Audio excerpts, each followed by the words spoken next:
Hello and welcome to PodCrash number 22. Is that right? Yeah, that's right. That's good.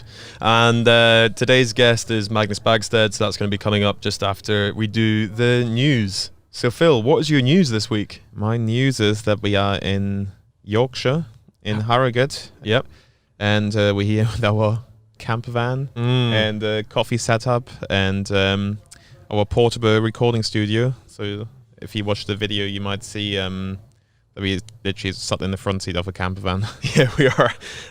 So if you're coming down to the World Championships in Yorkshire, come and stop by in Harrogate. We're by the bridge at the fan zone by the Prince of Wales roundabout. If you put Prince of Wales roundabout into Google, it will come up and you'll be able to find us.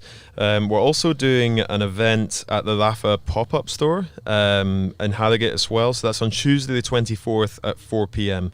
And if you want more details, go into the Rafa Yorkshire Facebook page. And could you say Rafa properly, just so people aren't confused? Rafa. That's better. Yeah. Thank you.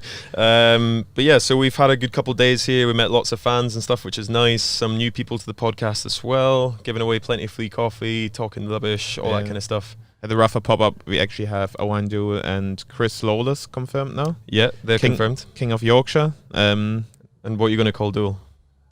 King of Vuelta. We didn't win it. Well, he still rode well. It was first Grand Tour. I believe you have some news that you saw a camel chasing a cow. Yes, I saw a camel chasing a cow this morning on the drive into Harrogate.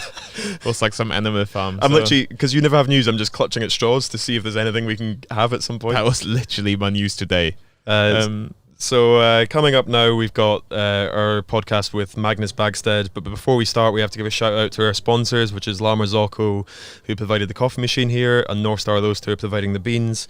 And also thanks to Temper for sponsoring the event. It's a mattress like no other. And if you enter Cycling 100, you get £100 off a new Temper mattress. And you have to go to www.temper.co.uk to redeem.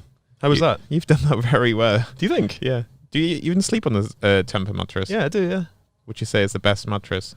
Yeah, I would say that. But what's more, my brother slept in it quite recently, and he said, wow, that's amazing. He looked younger, I heard. He woke up looking younger. Yeah, exactly. There's no end to the benefits. So today's guest is Magnus Backstedt, sprinter, our first foreign person we've ever had as a guest. Wow, I'm honoured. I'm honoured. Thank you. No, that's no worries. Yeah. Paris-Roubaix winner in 2004. Won a stage of the Tour de France in 1998. So welcome to our PodCrash pop-up camper. Thank you very much. You're the camping man. I'm a camping man. Yeah, we do camping. Motorhoming every single weekend, basically. Really? Well, more or less with the girls and all their racing and everything else. It seems to be the cheapest option of getting to and from bike races and sleeping somewhere. What's your favourite place to go to? Any bike race. Yeah. No, we don't really do holidays as such. We asked the girls a few years back and kind of said, look, we can either do a big holiday every year, or we can basically do a lot more bike racing. What do you want to do? And they went, let's go bike racing. So that's what we're doing. Oh, fair enough. Well, we're going to talk about your daughters later on, because there's some pretty exciting stuff coming up with those two as well. But I want to touch on your career quickly. I'm sure you're sick of talking about it, but we'll go into it anyway. So you started out as a skier. Yes. So did Phil. Oh, really? My parents took me skiing. I didn't start off like skiing. No, I used to, right. as well as smoking. You used to do cross country skiing. No, it's like training. I was downhill skiing. Not professional. Downhill. Okay. Yeah. No, you would never do that. It's far too dangerous. Oh no, I've been downhill skiing as well. Yeah. Have you ever been skiing? Of course I have. Yeah, black runs and everything. Really? Oh yeah. I can't imagine you skiing. I've got a dry slope where I used to go up, but Oh. I've been to Courchevel as well. Oh, nice. Okay. Yeah.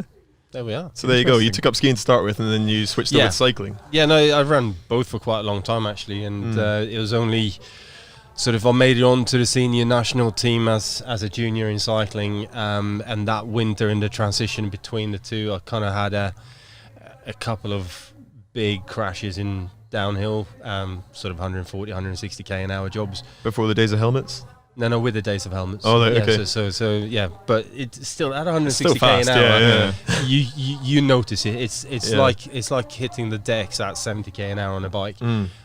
So for some reason I realised that I was probably better on the bike than I was on skis. Did you keep skiing through your cycling career? Because you said in the German team you used to go there for training. Yeah, we used to literally in the winter we used to go cross country skiing, and then 2 days of the week we go downhill skiing, and this was like considered training. Yeah. To start off with, right at the beginning of my career, we kind of got taken up on the sort of autumn camp with the pro teams and whatever, but they quickly worked out that people were hurting themselves, and we were all getting a bit wild, and sooner or later, well, I don't think it took 2 years until I had a clause in my contract: no downhill skiing, no motorbikes, no nothing like. So it's like all the fun things got banned. That's a given in the British cycling contract now. No snow sports. And no smoking and no drinking, Phil.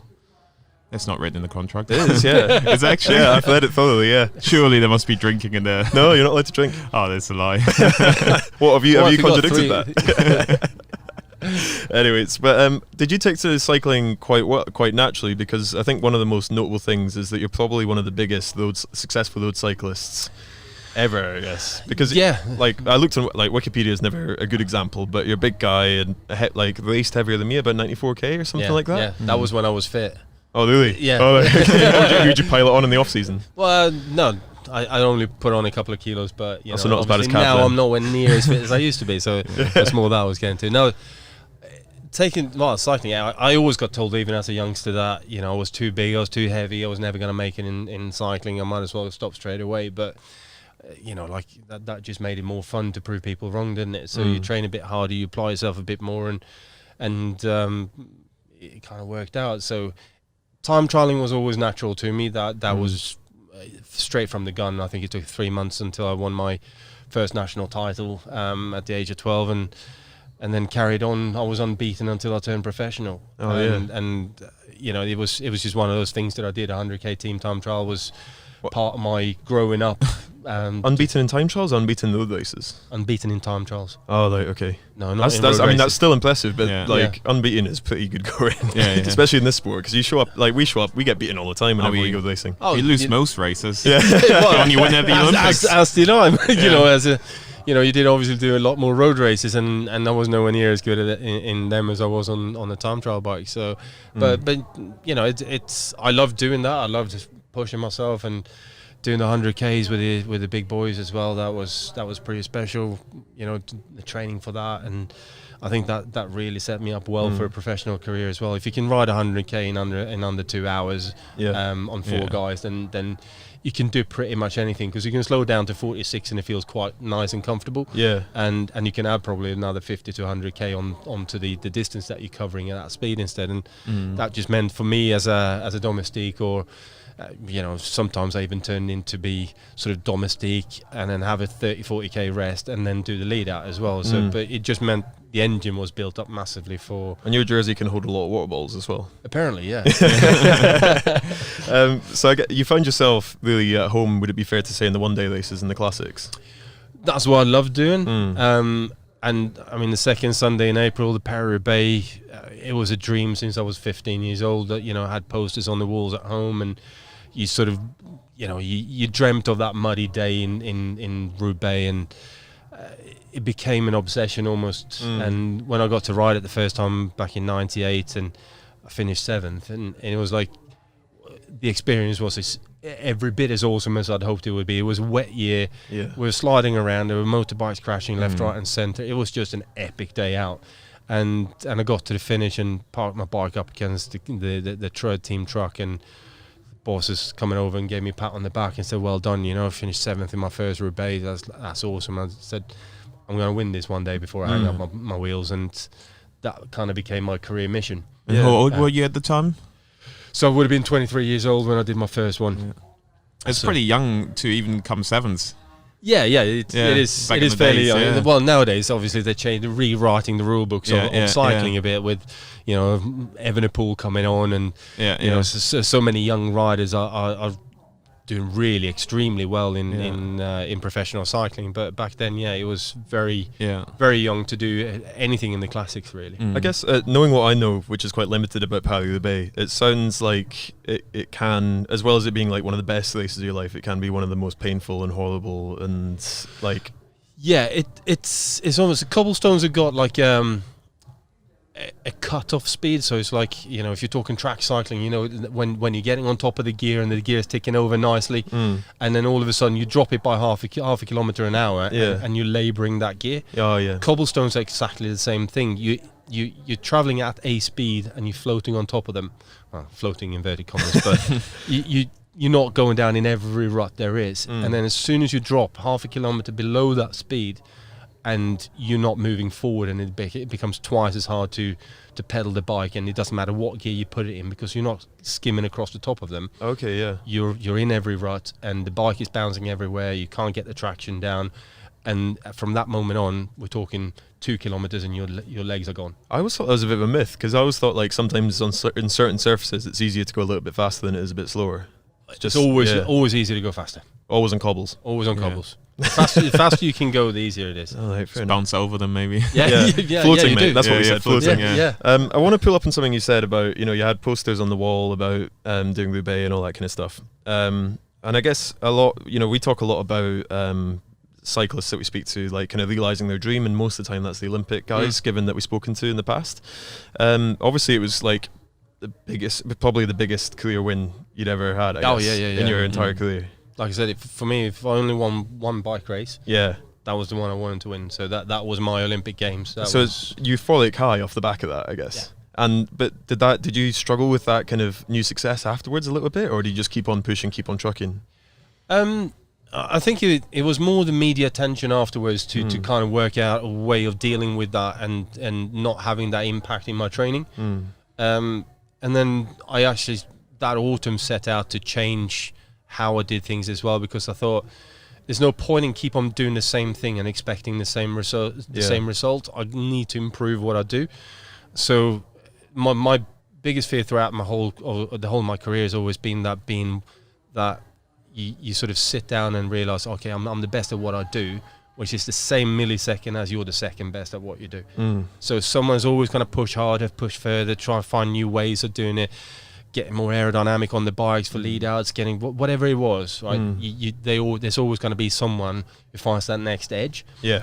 And so I went about and changed coaches, which improved me an awful lot. The equipment we went through again, especially for the classics, but even starting to look at aerodynamics for lead outs and stuff like that, you know, because when you're doing basically for me it was a minute interval every time, which you guys know very much what that's like. But a minute effort, and Phil doesn't know what that's like. No, I know. I know 30 seconds.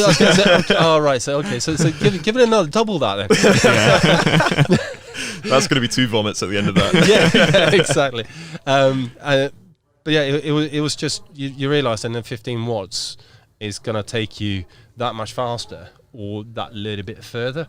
So I really went about and sort of worked hard on improving every little bit, because I didn't want to be a meteor that landed on Earth and, you know, you did that one big event and then disappeared off the face of the Earth again. The variation seems like quite a common theme for people who get a massive success and then continue. I think it comes quite naturally to a lot of the Team Pursuit boys, because they win gold at Rio and then the next week they're doing Tour of Britain with like Team Wiggins, and then they go on to Ineos or something like that.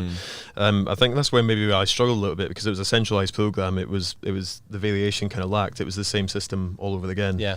And you've kind of found new challenges trying to switch positions and stuff a little bit. Yeah, well, I've took a year out and then I went for Man 2 in the team sprint position, which is like very different for me because I'm only used to like 16, 17 second efforts. Yeah. So I found a bit of motivation there. So I think that's why I kept pushing on, really. I think you've got the best position because you get to spectate at the end of the race.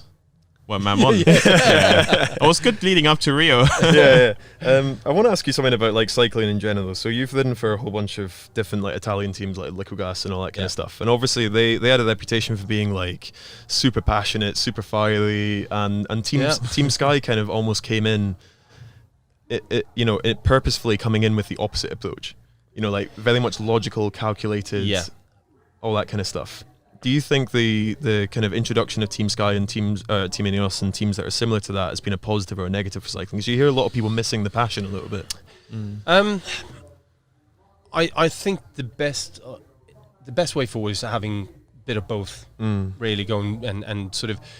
I think we got to remember where we come from and where the sport has come from, and have the heritage with us.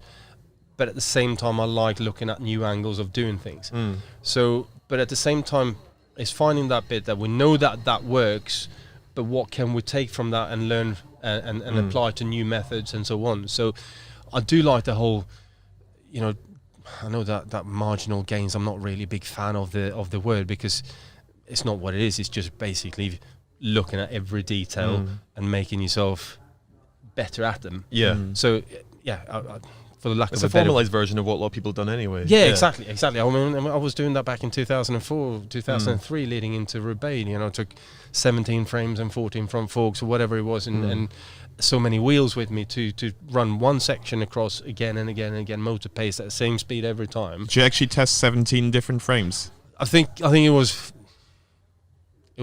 8 or 9 in total to be. So you just rode them like 9 different frames down the same cobble section. Yeah, with different front forks, different front fork combinations, different materials on the frames, different wheel sets, different lace ups and wheel sets, different tyre sizes.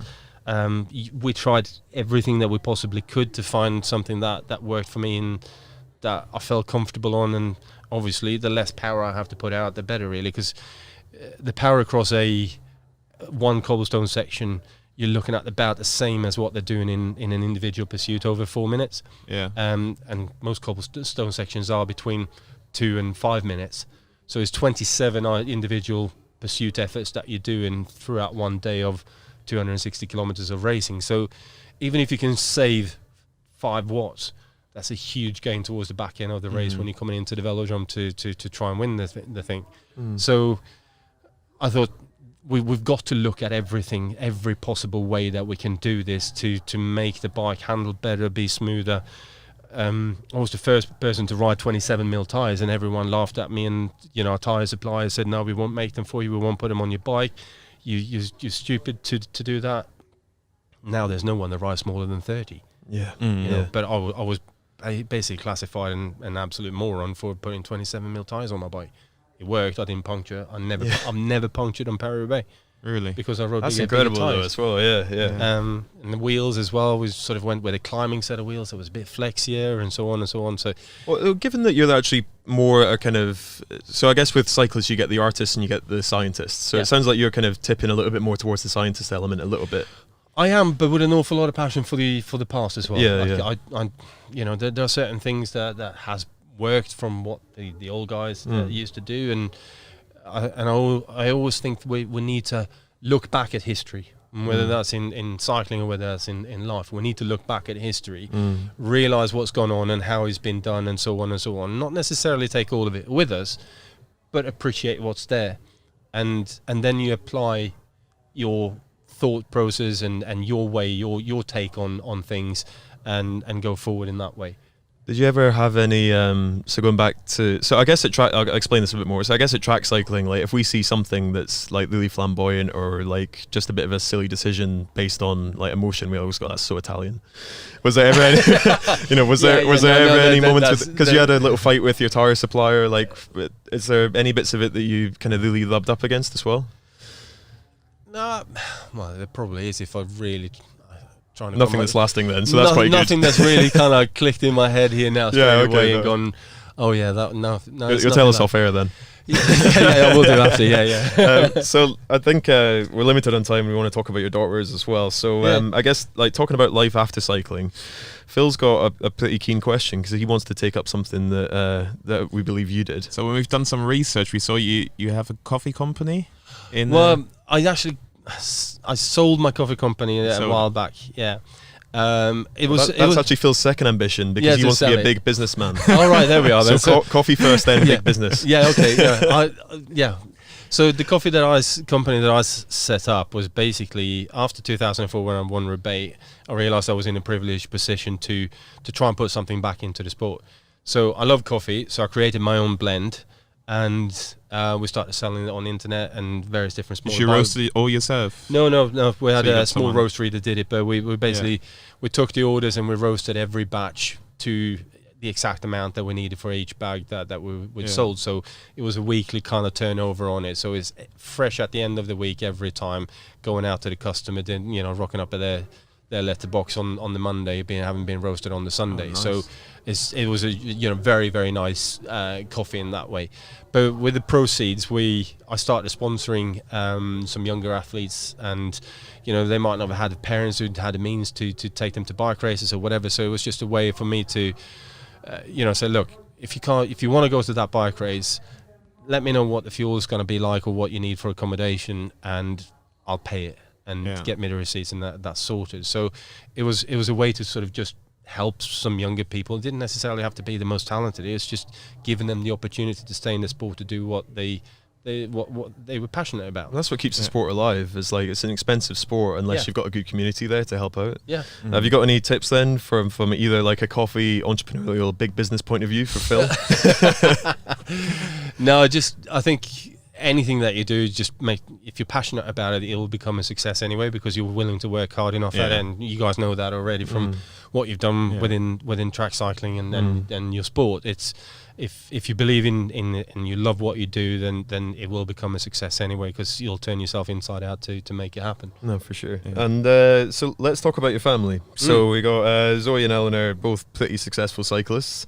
Yeah. So it's becoming a bit of a dynasty almost, I guess, a little bit. Do you feel? I guess we've talked before, and you were like, I think I asked you, did you want your girls to be cyclists? And you were like, no, I didn't push them into it at all. Like, and everyone maybe thinks that, I guess. Well, I think there's a lot of rumours that goes around at the moment, with what we do with those girls. But no, it was their own choice that Eleanor picked up a bike because I came home from the classics one year and she said, I want a bike like yours, Dad. And I just thought she wanted one with the same colours, but no, it was a little racing bike. So Bianchi made her a 24-inch wheel, full-blown race bike with everything. So she had a proper team-coloured Alessio Bianchi team-coloured bike to start off on, and she just never looked back. And every little hurdle, she's had a fair few injuries, illnesses, and so on and so on that she's had to deal with over a relatively young life so far, and has always wanted to come back and wanted to be better than what she was before. And I think with that, when you see that drive from her to want to do that, then you kind of realise that she's not doing it for me, she's not doing it for anyone else. It's because she wants to be good at it. Is that one of the key points that you'd say to parents who do have athletic young kids? It is. You can't push them to do what you want them to do. No helicopter parents. No, definitely not. It's if they want to do it, then both Meg and me will turn over backwards to make sure that we take them to get them to the races, get them to training sessions, whatever it is. And over the last couple of years, that's been very interesting with Eleanor riding in the junior category now. So she's racing in one end, and so he's racing in another part of the world. So we're kind of different locations on the weekends, and then get back home and train. So, do you have a degree of separation? Are you involved in coaching or anything like that at all? No. I started with Eleanor to help her a little bit with the coaching, but then I realised also that she didn't learn certain parts of the coaching aspect. So, you guys know that your coach isn't always there right next to you. They can be remote coaches. So it's really important to learn the communication with the coach and pass on, how you feel, what your sensations are on the bike, all these sort of things. So I very quickly removed myself from that, and luckily we had some people around us that were happy to help out and do that. So we had a bit of a coaching group set up where she was feeding into that all the time, talking about what was going on. And I mean, are you downplaying how easy that is though? Because I think there's so for instance, I know one of the guys in the team, Kev Stewart, coaches his wife, or did coach his wife at various points, Robin Stewart, and sometimes I feel like he gets really annoyed because he's not involved in the coaching at some points, and he'll look at the program and be like, what the fuck's that doing there? Well, that happens. Yeah, okay. Yeah, of course it does. Yeah. And I think after I could see was it going into last year's winter. So she was going into first year junior, and I could see that something was wrong with her when she got up on the track. Watching it, especially on the track, is so easy to see because it's a quantifiable, and you can see there was something missing, something wasn't right, and I was pushing for our coaches to find out what was going on, and it wasn't until sort of I finally went, well, So I'm taking it into my own hands now to make sure we find out what's going on, because this is not normal for her to. She was doing, lap times that were seconds quicker as a youth rider, and they were saying, oh, maybe it's just the bigger gears as a junior and whatever. I said, that's rubbish. So at that point, I stepped in and took charge, and it took me about 30 minutes to find where what had happened where, and looking at the heart rate that had come up there, it was a typical glandular fever kind of scenario. The power falls off by 100 watts, the heart rate doesn't go above 170. Yeah. Hang on a minute now, that's Something not rocket science. And since then, I've very much stayed on top of watching what's going on, but not interfering unless as best you can. Unless I see the need to. Yeah. Okay. And I guess so. I got kind of two questions here. So you've done a bit with the British racing scene towards the end of your career. Yeah. So it's a two-part question on how you feel the health of the British racing scene is, and then also with your daughters being involved in women's cycling, obviously, what you think about that and how that could go. So, unfortunately, the men's scene in the UK is looking rather dire going forward. I don't know what's happened and why that's happened. So when I rode for a couple of years, right at the very end of my career here, it was really quite good. It built on that again, it got even better for about 5 or 6 years. But what I think happened is that there were so many teams that were selling their sponsorship based on the fact that they were going to go to Tour of Britain. And then that didn't happen because Tour of Britain and as awesome as it is to have Tour of Britain there, and I absolutely love the fact that we got such a big stage race here, but the way that the teams were using it meant that they could probably get 2 or 3 seasons out of it. Yeah, we're going to go to Tour of Britain and then not get selected or not qualify as it has been over the past couple of years. And then the sponsors going, oh, why that? And, you can sort of, it was just a mess up or something. But I don't know where it's come from and why we're all of a sudden losing all of these big teams. A lot of riders had to quit because of it as well. So of course. I mean, it's really a bad situation, and it's expensive to carry on racing off your own back. And if you're 27, 28 years old, and where are you going to go? Because you kind of past your years of going professional out in Europe. Let's face it, these days, unless you're 22, 23 years old, even then you're pushing it to being quite late. So right now it's like, okay, if there's any young riders coming up, I'd say take this step across to Belgium, France, wherever you can get a ride in the club team, rough it out, because it is rough and hard out there. Yeah, make some breaks and But then you can go back to your studies if that's what you need to do or want to do. And I think for me that was one of the best things, as I finished my A-levels with I sat my parents down and I said, look, can you help support me for until I'm 23 years old? I'm either professional at that point or I'll pack up, I'll go back to uni and I'll get the best education that is humanly possible to get. And I put all my effort and energy into that. So I kind of put that pressure on myself to make the step. And I think for me, that looking back at it, it's the best thing I've ever done, because it took me about 18 months until I signed my contract. Well, okay. And the women's cycling angle as well? Women's cycling, I think that is growing very, very quickly and getting better and better. Interesting is going to be the next 2 years, I think, now with the new Women's World Tour and the two-tiered level of UCI racing, what's going to happen to the club teams and so on. So there's a lot of change happening. But I feel it's a positive change, and there seems to be more and more TV broadcasts as well with women's racing. So I have a feeling that that is the biggest growth that we have in the sport going forward. Both from bike manufacturers, kit manufacturers, everyone, they want more women involved in. It's quite a positive outlook on the whole. Yeah. I think it is, and so if we're talking about my 2 girls, I think they're in a great position to be part of that game-changing generation. And so for the next 5 to 6, 8 years, whatever it's going to be, that's going to be the changing time of professional women's sport. And I think that there's a lot of brands out there, a lot of big female-specific companies that are waiting for a new venue to advertise down, and the marketing money. And obviously, if you're looking back at the ROI on professional male cycling has been 10-1 for the past 10-15 years at least. And I think for women's cycling, once that really takes off and gets the media it deserves, I think we're in for the same kind of gold rush for a number of years there. Okay, that's positive than a lot of other people we've had on about the state of women's cycling. Probably a little bit more negative about the state of British cycling than a few people we've had. But well, you know, you have to call it how you see it. Yeah. I look at it and it is going downhill, and I've been somewhat wary about this for a few years now. The fact that we are only doing crit racing with the odd couple of road races, and the road races are always, you know, in the middle of nowhere, where there's you know the Swannies and the mums and dads who come and watch. We need to get the road races into the centre of towns, but then the British public aren't particularly happy about shutting down their town centres for racing. There's been a lot of arguments here about blocked driveways. Exactly. But it's the World Championships. Let's not look at it positively, because this is, you know, the amount of people are going to come through this particular part of the world over the next 5 days, and the money that's going to generate for the local businesses and whatsoever.